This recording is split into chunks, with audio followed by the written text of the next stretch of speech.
আসসালামু আলাইকুম। আপনারা দেখছেন সিভিএন টিভি ইউএসএ সংবাদ বুলেটিন। সঙ্গে আছি আমি আইনাল হক। শুরুতেই এসেনশিয়াল হোম কেয়ার সংবাদ শিরোনাম। প্রথম দিনেই চমক দিতে যাচ্ছেন ট্রাম্প, সই করবেন ডজন খানেক নির্বাহী আদেশে। 90 ফিলিস্তিনিকে মুক্তি দিল ইসরায়েল, সবাই নারী শিশু। দেশে এখনো বাস করছে 33,500 অবৈধ বিদেশি, ফেব্রুয়ারিতে ব্যবস্থা। এবং পাল্টে যাচ্ছে পুলিশ, র্যাব ও আনসারের পোশাক। শুনছিলেন এসেনশিয়াল হোম কেয়ার সংবাদ শিরোনাম, এবারে বিস্তারিত। যুক্তরাষ্ট্রের নবনির্বাচিত প্রেসিডেন্ট ডোনাল্ড ট্রাম্প তার প্রথম দিন অফিসে বসেই শক্তি, সীমান্ত এবং অভিবাসন নিয়ে একাধিক নির্বাহী আদেশ জারির পরিকল্পনা করছেন। সূত্র জানায় আজ সোমবার তিনি ডজন খানেক নির্বাহী আদেশে সই করবেন, যার মধ্যে ফেডারেল কর্মীদের অফিসে ফিরে আনার বিষয়টিও রয়েছে। ট্রাম্প সীমান্তে জরুরি অবস্থা ঘোষণা, মাদক পাচারকারী চক্রগুলোকে সন্ত্রাসী সংগঠন হিসেবে শ্রেণীবদ্ধ করা এবং মেক্সিকোতে থাকা নীতি পুনর্বহালের পরিকল্পনা করেছেন। এছাড়া শক্তি উৎপাদনের নিয়ন্ত্রণ কমিয়ে জাতীয় জরুরি অবস্থা ঘোষণা এবং বৈদ্যুতিক গাড়ির নিয়ম শিথিলের বিষয়ে উদ্যোগ নেবেন। ফেডারেল কর্মী নিয়োগ ও বরখাস্তে প্রেসিডেন্টের ক্ষমতা বাড়ানোর জন্য স্কেজুল এফ শ্রেণী বিভাগ পুনর্বহাল করবেন তিনি। আজ ক্যাপিটাল রোটুন্ডায় শপথ নেওয়ার পর প্রেসিডেন্ট হিসেবে ট্রাম্প তার পরিকল্পনা বাস্তবায়ন শুরু করবেন। শপথ অনুষ্ঠানের পর ক্যাপিটাল ওয়ান এরেনায় প্রেসিডেন্সিয়াল প্যারেড এবং সঙ্গীতানুষ্ঠান অনুষ্ঠিত হবে। সেখান থেকে কিছু নির্বাহী আদেশেও সই করবেন তিনি। এই অভিষেকের জন্য ব্যবসায়িক সম্প্রদায় থেকে $200 মিলিয়ন তহবিল সংগ্রহ করা হয়েছে। বড় বড় প্রযুক্তি ও অটোমোবাইল কোম্পানিগুলো এর জন্য অনুদান দিয়েছে। ট্রাম্পের উদ্যোগগুলো তার প্রশাসনের ভবিষ্যৎ রূপরেখা নির্ধারণ করবে বলে বিশ্লেষকরা মনে করছেন। দীর্ঘ 15 মাসের বিধ্বংসী যুদ্ধের পর ফিলিস্তিনের গাজায় কার্যকর হয়েছে বহুল প্রত্যাশিত যুদ্ধবিরতি। এই চুক্তির প্রথম ধাপে ইসরায়েল 90 ফিলিস্তিনি নারী ও শিশুকে মুক্তি দিয়েছে। ইসরায়েলের জেল সার্ভে জানিয়েছে, যুদ্ধবিরতির শর্ত হিসেবে হামাসের জিম্মি 3 ইসরায়েলি নারী মুক্তি পাওয়ার পর পাল্টা পদক্ষেপ হিসেবে এই ফিলিস্তিনিদের মুক্তি দেওয়া হয়েছে। হামাস জানিয়েছে, বন্দি বিনিময়ের আওতায় প্রতি ইসরায়েলি বন্দির মুক্তির বিপরীতে 30 জন ফিলিস্তিনিকে মুক্তি দেওয়া হবে। মুক্তিপ্রাপ্তদের মধ্যে রয়েছে পশ্চিম তীরের popular front for the liberation of প্যালেস্টাইনের নেতা খালিদা জারার। ইসরায়েলি দখলদারিত্বের বিরুদ্ধে প্রকাশ্যে বক্তব্য দেয় তিনি বহুবার আটক হয়েছেন। মুক্তিপ্রাপ্তদের মধ্যে অনেক শিশু রয়েছে, যাদের মধ্যে কেউ কেউ সামান্য প্রতিবাদের দায়ে আটক ছিল। ফিলিস্তিনি বন্দি বিষয় কমিশনের তথ্য অনুযায়ী দখলকৃত পশ্চিম তীরের প্রায় 10,000 ফিলিস্তিনি এখনও ইসরায়েলি কারাগারে বন্দী। গাজার পরিস্থিতি নিয়ে এখনও অনিশ্চয়তা থাকলেও এই বন্দি মুক্তি সাময়িক আশার সঞ্চার করেছে।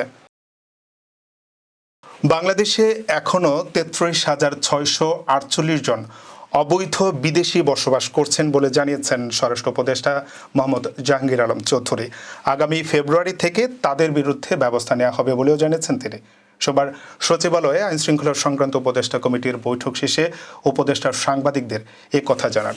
তিনি বলেন, আমরা একটা সার্কুলার দিয়েছিলাম যে আমাদের দেশে অনেক বিদেশি অবৈধভাবে বসবাস করছেন, যাদের ভিসার মেয়াদ শেষ হয়ে গেছে। অফিসিয়ালি সংখ্যাটা ছিল 49,226 জন। এটা এখন কমে হয়েছে 33,648 জন। আগামী 31 জানুয়ারি তাদের বৈধ হওয়ার সময়সীমা শেষ হয়ে যাবে। অবৈধ বিদেশিদের বৈধ হওয়ার মাধ্যমে 10,53 লাখ টাকা রেভিনিউ আয় হয়েছে।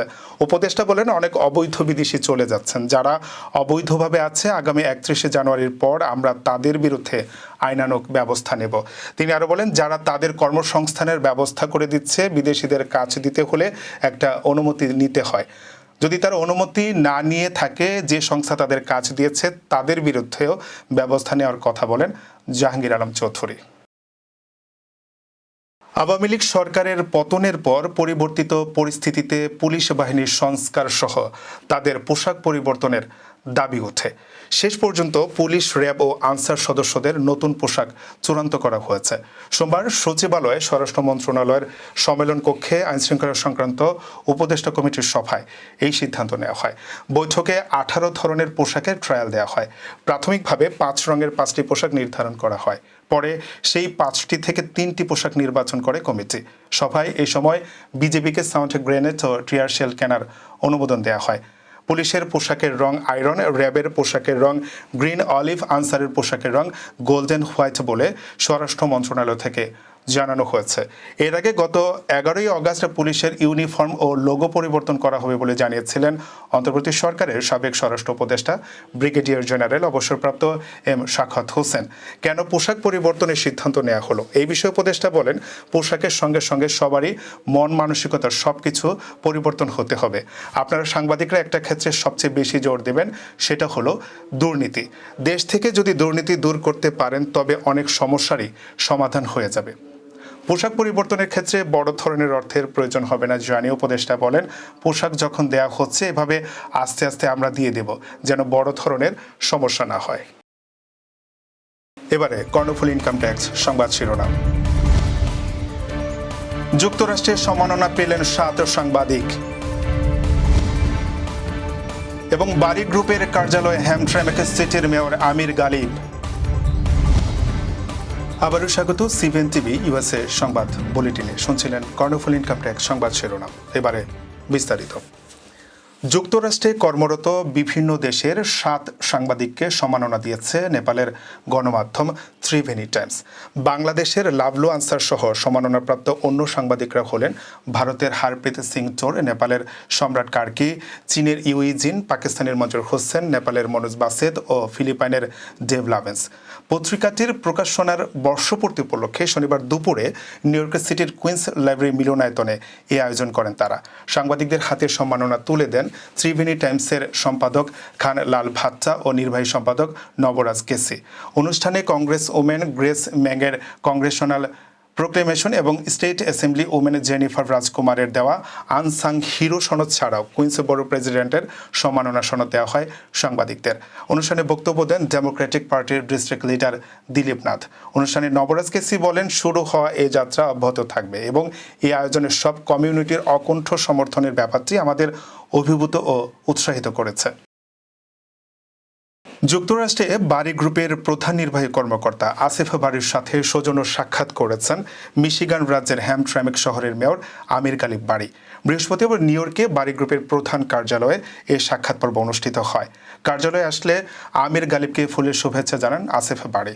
আমির গালিব সংক্ষিপ্ত সফরে নিউ ইয়র্ক সিটিতে আসেন। পরিদর্শন শেষে সংক্ষিপ্ত বৈঠকে উভয় নিউ ইয়র্ক ও মিশিগান শহরের ইয়েমেনি ও বাঙালি মুসলিম কমিউনিটির উন্নয়ন সম্পর্কিত আলোচনা করেন। এছাড়া ইসরায়েল ও হামাসের যুদ্ধবিরতি নিয়ে আলোচনা হয়। এই যুদ্ধবিরতি ফিলিস্তিনের পাশাপাশি সারা বিশ্বের মুসলমানদের জন্য স্বস্তি বয়ে আনবে বলে দুইজনে একমত হন।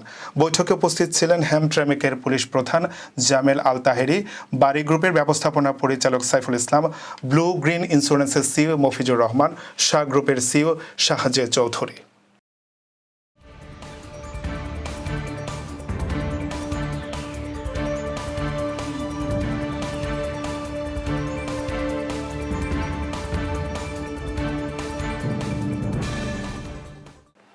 প্রতিদিনের উল্লেখযোগ্য ঘটনা কালক্রমে রূপ নেয় ইতিহাসে। চলুন এক নজরে দেখে নেওয়া যাক আজকের দিনে ঘটে যাওয়া উল্লেখযোগ্য কিছু ঘটনা। 1265 সালের আজকের এই দিনে ব্রিটিশ পার্লামেন্টের প্রথম অধিবেশন শুরু হয়। 1757 সালের আজকের এই দিনে নবাব সিরাজউদ্দৌলা হুগলি আক্রমণ করেন।